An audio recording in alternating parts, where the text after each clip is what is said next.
जय श्री कृष्ण। राधे राधे। आज 6 जनवरी 2024 को साल का पहला शनिवार है और आज स्वार्थ सिद्धि नामक बहुत ही शुभ योग बन रहा है।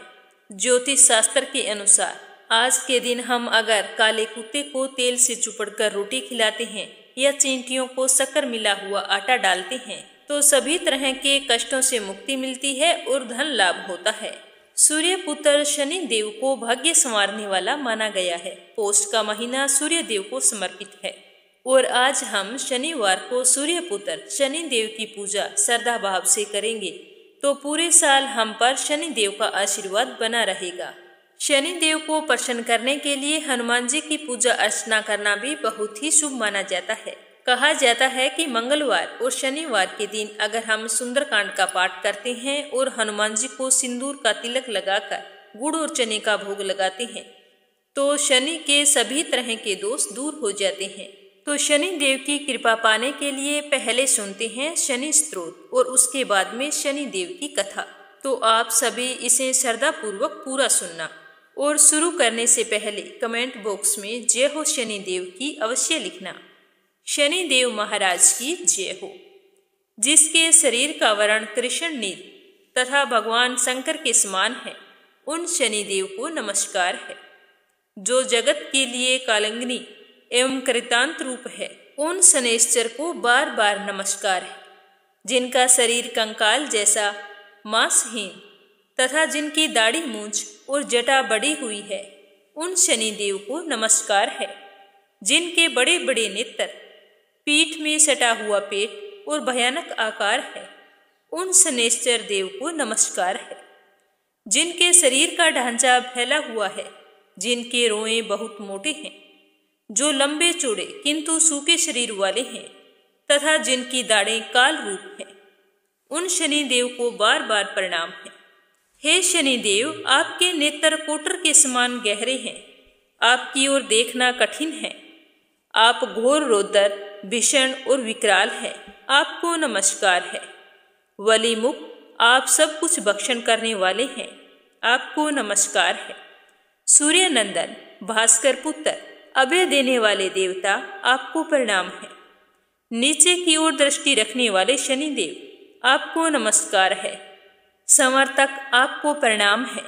मंद गति से चलने वाले शनैश्चर, आपका प्रतीक तलवार के समान है, आपको पुनः पुनः प्रणाम। आपने तपस्या से अपनी देह को दग्ध कर लिया है। आप सदा योगाभ्यास में तत्पर, भूख से आतुर और अतृप्त रहते हैं, आपको सदा सर्वदा नमस्कार है। ज्ञान नेत्र, आपको प्रणाम है। कश्यप नंदन सूर्यपुत्र शनिदेव, आपको नमस्कार है। आप संतुष्ट होने पर राज्य दे देते हैं और रुष्ट होने पर सब कुछ हर लेते हैं। देवता, असुर, मनुष्य, सिद्ध, विद्याधर और नाग, ये सब आपकी दृष्टि पड़ने पर समूल नष्ट हो जाते हैं। देव, मुझ पर प्रसन्न होइए, मैं वर पाने योग्य हूँ और आपकी शरण में आया हूँ, आप मेरी मनोकामना पूर्ण कीजिए। आप सुनेंगे शनि देव की कथा। बोलो शनि देव महाराज की जय हो। आज जो मैं आपको कथा सुना रही हूँ यह कथा ब्रह्म पुराण में वर्णित है। एक बार की बात है कि महर्षि दधीचि का अंतिम संस्कार हो रहा था तो उसकी पत्नी अपने पति का वियोग सहन नहीं कर पाई और उसने पास ही में के पीपल का पेड़ था तो उसकी कोटर में जो जड़ों के कारण एक खड्डा बन जाता है उस खड्डे के अंदर अपने 3 वर्ष के बालक को रखकर स्वयं चिता पर सती हो गई। इस प्रकार महर्षि दधीच और उसकी पत्नी का बलिदान हो गया। किंतु पीपल की कोटर में जो बालक रखा था वह भूख प्यास से बहुत ही तड़पने लगा और चिल्लाने लगा तो किसी ने उसकी आवाज़ नहीं सुनी और ना ही वो वहाँ से बाहर निकल सकता था। इसीलिए उसने कोटर में जो पीपल के पत्ते गिर जाते थे उन्हीं पत्तों को खाकर अपनी भूख शांत करता था।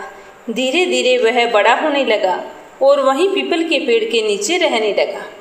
एक दिन की बात है कि देव ऋषि नारद वहाँ से गुजर रहे थे तो नारद ने पीपल की कोटर में बालक को देखकर उससे उसका परिचय पूछा तो बालक ने उनको नमन किया और अपना परिचय देते हुए कहा कि मैं नहीं जानता हूँ कि मैं कौन हूँ। तो नारद ने पूछा कि तुम्हारे जनक कौन हैं तब भी बालक ने उसी प्रकार उत्तर दिया, क्योंकि वह कुछ जानता ही नहीं था कि उसके माँ बाप कौन हैं। तब नारद जी ने अपना ध्यान धरकर उस बच्चे के बारे में पूरी जानकारी निकाली और उसे बताया कि तुम महान दधीचि के पुत्र हो। तुम्हारे पिता की अस्थियों का वज्र बनाकर ही देवताओं ने असुरों पर विजय प्राप्त की थी। नारद ने उसे यह भी बताया कि तुम्हारे पिताजी की मृत्यु मात्र 31 वर्ष में हो गई थी। तो बालक ने अपने पिता की अकाल मृत्यु के बारे में जानना चाहा। तब नारद जी ने बताया कि उन पर आई इस विपत्ति का कारण शनि देव की महादशा थी। तो यह सुनकर उस बालक को बहुत ही दुख हुआ। नारद मुनि उस बालक की विपरीत दिशा में भी इतनी विनम्रता देखकर बहुत ही खुश हुए। उन्होंने तुरंत बालक को अच्छे अच्छे संस्कार देकर वेदों की शिक्षा भी दी और उन्होंने उसे ओम नमो भगवते वासुदेवाय मंत्र की दीक्षा भी दी। वह बालक नित्य भगवान विष्णु के मंत्र का जप और तप करने लगा। नारद मुनि उस बालक के साथ ही रहे। उस बालक की कठोर तपस्या देखकर भगवान विष्णु बहुत ही खुश हुए और प्रकट होकर बालक से वरदान मांगने को कहा। तो बालक ने भगवत भक्ति का वरदान मांगा। तो भगवान विष्णु ने बालक को योग और ज्ञान की शिक्षा दी, जिससे वह परम ज्ञानी महर्षि बन गया। एक दिन बालक के मन में एक जिज्ञासा पैदा हुई। उसने नारद मुनि से पूछा कि हे नारद मुनि, आप मुझे बताइए कि मेरी इतनी छोटी सी उम्र में ही मेरे माता पिता को मुझसे अलगाव क्यों हो गया, क्यों मुझे इतनी पीड़ा भोगनी पड़ी। आपने मुझे संस्कारित कर ब्राह्मण बनाया है, अतः मेरी पीड़ा का कारण भी बताएं। तो नारद मुनि ने बालक से कहा कि तुमने पीपल के पत्तों को खाकर घोर तप किया था, इसीलिए मैंने तुम्हारा नाम पिपलाद रखा था। और जहाँ तक तुम्हारे कष्टों की बात है तो उसका कारण है शनि चक्र, जो मैंने तुम्हें पहले ही बता दिया, जिसके अहंकारवश धीमी चाल के कारण तुम्हारे साथ पूरा जगत भी अकाल की पीड़ा भोग रहा है। तो यह सुनकर बालक बहुत ही क्रोधित हुआ। तो उसने गुस्से में जैसे ही आकाश में विचरण कर रहे शनि को देखा, तब शनि ग्रह बालक पिपलाद के तेजो बल से एक जमीन पर पर्वत पर आकर गिर गई, जिससे वो अपंग हो गए। शनि की ऐसी दुर्दशा देखकर नारद मुनि बहुत ही खुश हुए। उन्होंने सभी देवी देवताओं को यह दृश्य देखने के लिए वहां पर बुलाया। तब वहां पर ब्रह्मदेव सहित अन्य देवों ने आकर बालक पिपलाद के आवेश को शांत करके कहा कि नारद मुनि द्वारा रखा गया तुम्हारा नाम तो बहुत श्रेष्ठ है। आज से तुम पूरे जगत में इसी नाम से प्रसिद्ध होगे। जो भी व्यक्ति शनिवार के दिन पिपलाद नाम का ध्यान करके पूरी श्रद्धा और भावना से पूजा करेगा, उसे शनि ग्रह के कष्टों से छुटकारा मिलेगा और उसे संतान संबंधी सारे सुख प्राप्त होंगे। ब्रह्मदेव ने साथ ही पिपलाद मुनि को शनि ग्रह की शांति के लिए उनकी पूजा और व्रत का विधान बताकर कहा कि तुम धराशायी हुए शनि को अपने स्थान पर प्रतिष्ठित कर दो, क्योंकि वह निर्दोष है। पिपलाद मुनि ने ब्रह्मदेव के आदेश का पालन किया और उनसे शनिश्चर व्रत विधि जानकर जगत को शनि ग्रह की शांति का मार्ग बताया। इसीलिए शनि ग्रह की शांति के लिए शनिवार के दिन पीपल के वृक्ष के साथ साथ शनि देव की पूजा की परंपरा शुरू हुई। पीपल के वृक्ष को देव तुल्य माना गया है, तभी तो इसके पूजन का विधान शास्त्रों में भी बताया गया है। पीपल को कलयुग का कल्प वृक्ष माना जाता है। पीपल एकमात्र पवित्र देव वृक्ष है जिसमें सभी देवताओं के साथ पितरों का भी वास होता है। श्रीमद् भागवत गीता में भी भगवान श्री कृष्ण ने कहा है कि मैं वृक्षों में पीपल हूँ। पीपल के मूल भाग में ब्रह्मा जी, मध्य में विष्णु जी और अगर भाग में भगवान शिव जी साक्षात रूप से विराजित हैं। स्कंद पुराण के अनुसार पीपल के मूल में विष्णु, तने में केशव, शाखाओं में नारायण, पत्तों में भगवान श्री हरि विष्णु और फलों में सभी देवी देवताओं का वास है।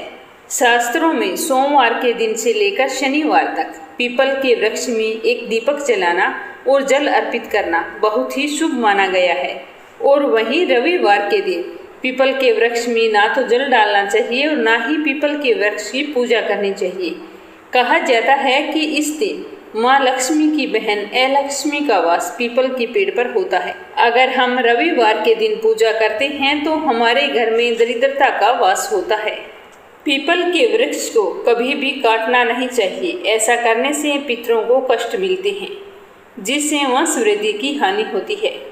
किसी भी विशेष प्रयोजन से अगर आपको पीपल का वृक्ष काटना पड़ रहा है तो नियमानुसार मुहूर्त निकलवाकर और यज्ञ करके बाद में ही पीपल के पेड़ को काटना चाहिए। पीपल के पेड़ की पूजा सूर्य उदय होने के बाद में ही करनी चाहिए, जिससे महालक्ष्मी प्रसन्न होकर सदा आपके पास रहे। पीपल के पेड़ का सिंचन, पूजन और परिक्रमा करने से मनुष्य की सभी मनोकामनाएं पूर्ण होती है और शत्रुओं का नाश होता है। यह सुख, संपत्ति, धन धान्य, ऐश्वर्य, संतान सुख और सौभाग्य प्रदान करने वाला है। इसकी पूजा करने से ग्रह पीड़ा, पितर दोष, काल सर्प योग, विष योग या फिर अन्य तरह के कोई दोष उत्पन्न हो जाते हैं तो उनका निवारण हो जाता है। अमावस्या और शनिवार को पीपल के पेड़ के नीचे हनुमान जी की पूजा अर्चना करते हुए हनुमान चालीसा का पाठ करने से हमारे सारे कष्ट दूर हो जाते हैं। प्रातःकाल नियम से पीपल के पेड़ के नीचे बैठकर जप, तप एवं प्रभु का नाम स्मरण करने से शारीरिक व मानसिक लाभ प्राप्त होता है। पीपल के पेड़ के नीचे वैसे तो प्रतिदिन सरसों के तेल का दीपक जलाना चाहिए, लेकिन ऐसा संभव नहीं हो तो आप शनिवार को पीपल की जड़ में एक तेल का दीपक अवश्य जलाएं। ऐसा करने से हमारे घर में सुख, समृद्धि और खुशहाली आती है। कारोबार में सफलता मिलती है, रुके हुए काम बनने लगते हैं। तांबे के लोटे में जल भरकर भगवान विष्णु के अष्टभुज रूप का स्मरण करते हुए पीपल की जड़ में जल चढ़ाना चाहिए। पीपल वृक्ष की रोजाना 108 परिक्रमा नियम से करनी चाहिए। जो लोग पीपल के वृक्ष का रोपण करते हैं उनके पितर नरक से छूटकर मोक्ष को प्राप्त करते हैं। शनिवार व्रत कथा। एक समय स्वर्गलोक में सबसे बड़ा कौन है के प्रश्न पर 9 ग्रहों में वाद विवाद हो गया। विवाद इतना बढ़ा कि परस्पर भयंकर युद्ध की स्थिति बन गई। निर्णय के लिए सभी देवता देवराज इंद्र के पास पहुंचे और बोले कि हे देवराज, आपको निर्णय करना होगा कि हम सब में से बड़ा कौन है।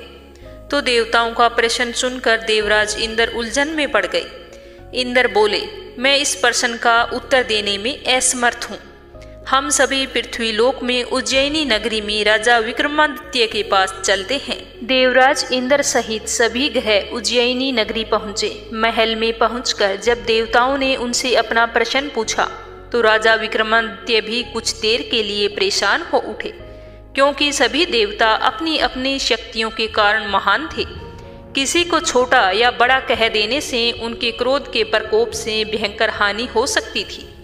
अचानक राजा विक्रमादित्य को एक उपाय सूझा और उन्होंने विभिन्न धातुओं को स्वर्ण, रजत, कांसा, तांबा, सीसा, रंगा, जस्ता, अम्बरक व लोहे के 9 आसन बनवाए।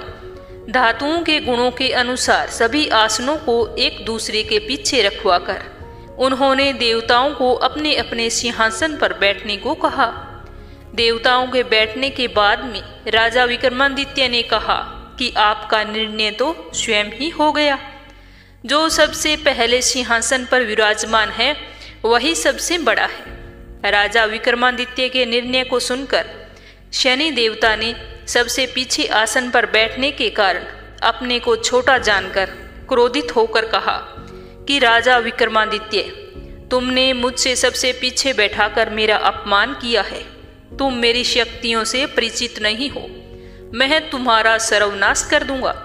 शनि ने कहा, सूर्य 1 राशि पर 1 महीने, चंद्रमा 2 दिन, मंगल 1.5 महीने, बुध और शुक्र 1 महीने, बृहस्पति 13 महीने रहते हैं, लेकिन मैं किसी राशि पर 7.5 वर्ष तक रहता हूँ। बड़े बड़े देवताओं को मैंने अपने प्रकोप से पीड़ित किया है। राम को 7.5 के कारण ही वन में जाकर रहना पड़ा। रावण को 7.5 के कारण ही युद्ध में मृत्यु का शिकार बनना पड़ा। राजा, अब तू भी मेरे प्रकोप से नहीं बचेगा। इसके बाद सभी ग्रह देवता तो प्रसन्नता के साथ अपने घर चले गए, परंतु शनि देव बड़े ही क्रोध के साथ वहां से विदा हो गए।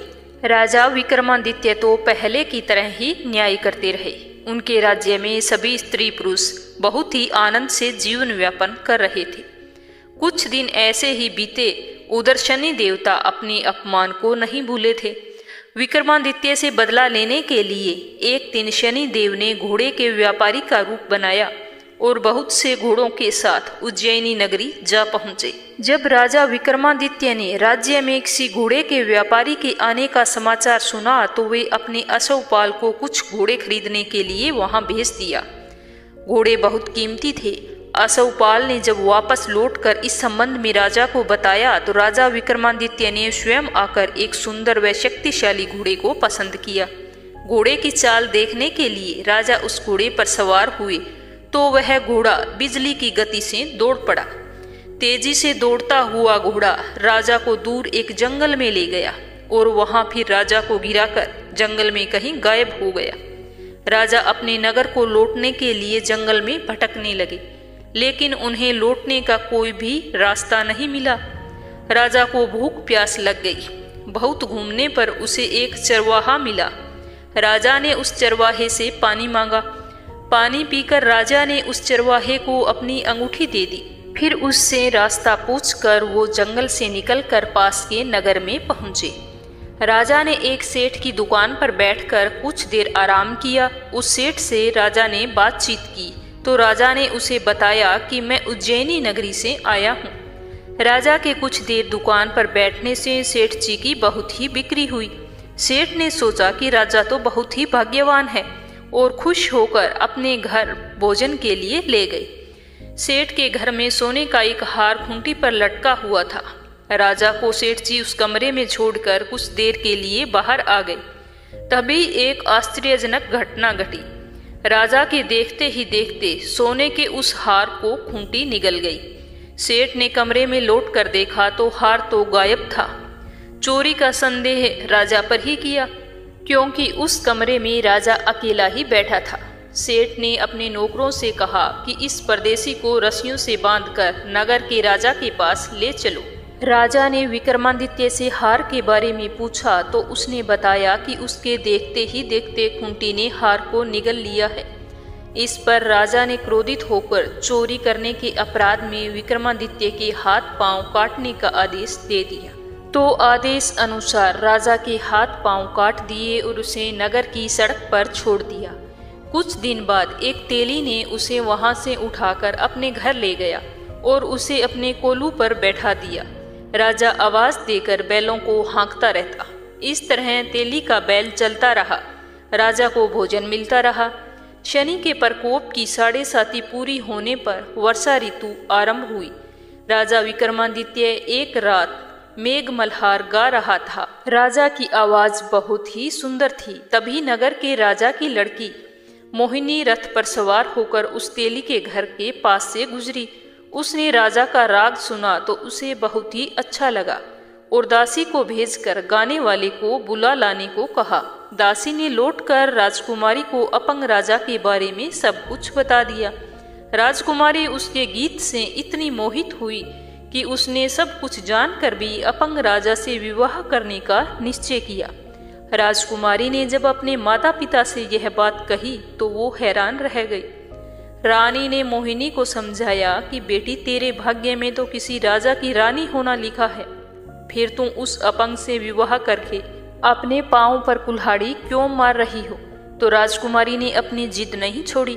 अपनी जिद पूरी करने के लिए उसने भोजन करना भी छोड़ दिया, प्राण त्याग देने का निश्चय कर लिया। आखिर राजा रानी को विवश होकर उस अपंग विक्रमादित्य से राजकुमारी का विवाह करना पड़ा। विवाह के बाद राजा विक्रमादित्य और राजकुमारी तेली के घर में रहने लगे। उसी रात स्वप्न में शनि देव ने राजा से कहा कि राजा, तुमने मेरा प्रकोप देख लिया। मैंने तुम्हें अपने अपमान का दंड दिया है। राजा ने शनि देव से क्षमा करने को कहा और प्रार्थना की कि हे शनि देव, आपने जितना दुख मुझे दिया है और किसी को ना देना। शनि देव ने कुछ सोचकर कहा कि राजा, मैं तुम्हारी प्रार्थना स्वीकार करता हूँ। जो कोई स्त्री पुरुष मेरी पूजा करेगा, शनिवार को व्रत करके मेरी व्रत कथा सुनेगा, उस पर मेरी अनुकंपा बनी रहेगी। प्रातःकाल राजा विक्रमादित्य की नींद खुली तो अपने हाथ पांव देखकर राजा को बहुत ही खुशी हुई। उसने मन ही मन शनिदेव को प्रणाम किया। राजकुमारी भी राजा के हाथ पांव सही सलामत देखकर आश्चर्य में डूब गई। तब राजा विक्रमादित्य ने अपना परिचय देते हुए शनिदेव के प्रकोप की सारी कहानी सुनाई। सेठ जी को जब इस बात का पता चला तो वो दौड़ते हुए तेली के घर पहुंचे और राजा के चरणों में गिरकर क्षमा मांगने लगे। राजा ने उसे क्षमा कर दिया क्योंकि यह सब तो शनि देव के प्रकोप के कारण हुआ था। सेठ राजा को अपने घर ले गया और उसे भोजन करवाया। भोजन करते समय देखते हैं कि वहाँ एकाएक आश्चर्यजनक घटना फिर से घटती है। सबके देखते ही देखते खूंटी ने हार वापिस उगल दिया। सेठ जी ने अपनी बेटी का विवाह भी राजा से कर दिया, साथ ही बहुत सारा धन आभूषण देकर राजा को विदा किया। राजा विक्रमादित्य राजकुमारी मोहिनी और सेठ की बेटी के साथ उज्जैनी पहुंचे तो नगर वासियों ने बड़े ही हर्षोल्लास से उनका स्वागत किया। अगले दिन राजा विक्रमादित्य ने पूरे राज्य में घोषणा करवाई कि शनि देव सब देवों में सर्वश्रेष्ठ हैं। प्रत्येक स्त्री पुरुष शनिवार को उनका व्रत करें और व्रत कथा अवश्य सुने। राजा विक्रमादित्य की घोषणा से शनिदेव बहुत ही प्रसन्न हुए। शनिवार का व्रत करने और व्रत कथा सुनने के कारण सभी लोगों की मनोकामनाएं पूरी होने लगी। सभी लोग आनंद पूर्वक रहने लगे। बोलो शनि देव की जय हो। अब दूसरी कहानी सुनेंगे शनि देव की। बोलो शनि महाराज की जय हो। नेमिषारण्य तीर्थ में 88,000 ऋषि तपस्या में संलग्न थे, जिनमें शौनक जी प्रधान थे। वहीं पर पुराणों के ज्ञाता श्री सूत जी भी रहते थे। एक समय शौनक जी ने सूत जी से शनिवार के व्रत करने का महत्म्य पूछा तो उन्होंने उत्तर दिया कि ऋषियों, तुम लोगों की जिज्ञासा के अनुसार मैं एक प्राचीन इतिहास इस संबंध में कह रहा हूँ, ध्यान पूर्वक सुनना। चंद्रवंशीय क्षत्रियों में ययाति नाम का एक राजा था। उसके वंश में गंधर्वपाल नाम का राजा हुआ। उसका पुत्र धर्मपाल था, जिसकी रानी योग सिद्धा तथा परम साध्वी थी। ज्योतिषियों के गणना के अनुसार जब राजा पर शनि देव की दशा आई तो पंडितों ने राजा को शनि दोष से कल्याण पाने के लिए व्रत दान आदि करने की सलाह दी, परंतु राजा को यह बात बिल्कुल भी अच्छी नहीं लगी। इसका नतीजा यह हुआ कि चारों ओर से शत्रुओं ने घेर लिया और राजा पर आक्रमण कर दिया और लड़ते लड़ते राजा युद्ध में मारा गया। राज्य पर दुश्मनों का अधिकार हो गया। बाध्य होकर राजरानी, पुत्र एवं मंत्री के पुत्र सूचिव्रत को नगर छोड़कर भाग जाना पड़ा। राजपुत्र तथा मंत्री बहुत वर्षों तक असहाय होकर वनों में भटकते रहे। अंत में नंद गोप वंश के पुरोहित सांडिल्य मुनि के आश्रम में जा पहुँचे। मुनि ने इन दोनों कुमारों का स्वागत सत्कार करके कुशल क्षेम पूछा। दोनों कुमारों की माताओं ने सारा वृत्तांत कह सुनाया। सुनकर महर्षि सांडिल्य ने बताया कि शनि देव का कोप होने से तुम्हारा यह हाल हो गया है और तुम्हारी दुर्दशा हो रही है। तुम लोग भी पथभ्रष्ट हो गए हो, अतः तुम लोग शनि की उपासना और व्रत किया करो और साथ में व्रत कथा भी सुना करो। साथ ही इस दिन भगवान शंकर की भी आराधना किया करो। दोनों ने मुनि के कहे अनुसार पीपल वृक्ष के नीचे दिन भर व्रत रखकर विधि पूर्वक पूजन करके रात्रि में भोजन करते और रात्रि में शनि मंत्रों का जाप करते। इस प्रकार शनिवार का व्रत करते करते 3 महीने बीत गए। शनि भगवान ने उनकी परीक्षा लेने के लिए गरुड़ की सवारी न करके अपने भाई से भैंस की सवारी लेकर उत्तराखंड की ओर चल पड़े। रास्ते में उन्हें कौवा, हंस, ऊंट और गधे मिले।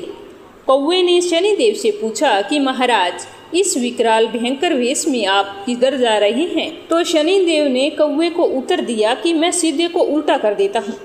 लोगों का भाग्य मेरे कोप से बिगड़ जाता है। तो आगे चलने पर हंस, ऊंट और गधे ने भी यही सवाल किया तो शनिदेव ने उसी प्रकार उन्हें भी उत्तर दे दिया। ऐसा करते करते शनिदेव सांडिल्य मुनि के आश्रम में जा पहुँचे। मंत्री पुत्र सूचिव्रत उस समय यमुना में स्नान के लिए जा रहा था तो शनिदेव पीपल के पत्तों में छिपकर बैठ गए और असरफियों से भरा हुआ कलश यमुना के किनारे रख दिया। स्नान से लौटते समय सूचिव्रत ने उस कलश को देखा और उसे खोलकर देखा तो उसमें मुहरों से वो भरा हुआ था। तो वह खड़ा रहकर उसके स्वामी की प्रतीक्षा करने लगा। कुछ देर प्रतीक्षा करने के बाद उस पीपल के पेड़ की पत्तियां खड़खड़ाई और उन पत्तियों में से आवाज आई कि ये सभी असरफियां तुम्हारे लिए हैं, तुम ले लो और अपने घर ले जाओ। तो मंत्री कुमार ब्राह्मण आश्चर्यचकित होकर कलश को कंधे पर रखकर हाथ में पूजन का जल लेकर आश्रम की ओर चल दिया। आनंद विभोर होकर उसने अपनी माताजी से पूछा कि इस शनि भगवान के दिए हुए द्रव्यपूर्ण कलश को कहाँ रखें। तो माता ने कहा कि एक कोने में रख दो, और जब तुम्हारा भाई आ जाए तो दोनों भाई आपस में बांट लेना। सूचिव्रत ने राजपुत्र धर्मपाल से आधा धन लेने को कहा। तब धर्मपाल ने उत्तर दिया कि शंकर भगवान ने प्रसन्न होकर ये तुम्हें दिया है, तो इसमें मेरा कोई हिस्सा नहीं है, मैं नहीं लूँगा। मंत्री कुमार ने कहा कि माता की आज्ञा है। तो इस पर राजपुत्र ने कहा कि तुम सब धन रखो, मैं माता को खुद समझा लूँगा। तो इस पर सूचिव्रत ने उस कलश को अपने पास रख लिया। इस प्रकार करते करते 4 महीने और बीत गए। राजकुमार के 32 वर्ष पूरे होकर 33वां शनिवार आने को था। तभी एक दिन शनि भगवान ने पीपल के पेड़ से नीचे उतरकर कहा कि राजकुमार, मैं शनिदेव हूँ, तुम पर प्रसन्न होकर वर देने आया हूँ। मेरी ही कोप दृष्टि से तुम्हारे पिताजी का सब कुछ नष्ट हो गया था। मैं ही हिरण्यकशिपु, राजा बलि, राजा नल एवं सत्यवादी हरिश्चंद्र को विपत्ति में डालकर परीक्षा ली थी। तुम अपनी इच्छा के अनुकूल वर मांग लो। राजकुमार ने बड़े विनम्र शब्दों में कहा कि मैं तो केवल आपके दर्शन से ही कृतार्थ हो गया हूँ। मैंने सुना है कि आप शंकर जी से भयभीत रहते हैं, इसीलिए मैं शिव जी की उपासना कर रहा हूँ। मैंने यह भी सुना है कि पिपलाद मुनि तथा उसके द्वारा यमुना तट पर स्थापित पिपलेश्वर महादेव से आप डरते हैं। पिपलाद मुनि के पिता इसी यमुना के किनारे रहते थे। अपनी दशा काल में आपने उन्हें दरिद्र तथा रोगी बनाकर मार डाला था। आपके इस कृत्य से कुपित होकर मुनि कुमार ने अपने तपोबल से ब्रह्मदंड उत्पन्न कर लिया। उसके द्वारा आपको मारने के लिए वे उद्धत हुए। आप भयभीत होकर आकाश मार्ग से भागे। मुनि ने आपका पीछा किया। पिपलाद मुनि शिव भगत थे।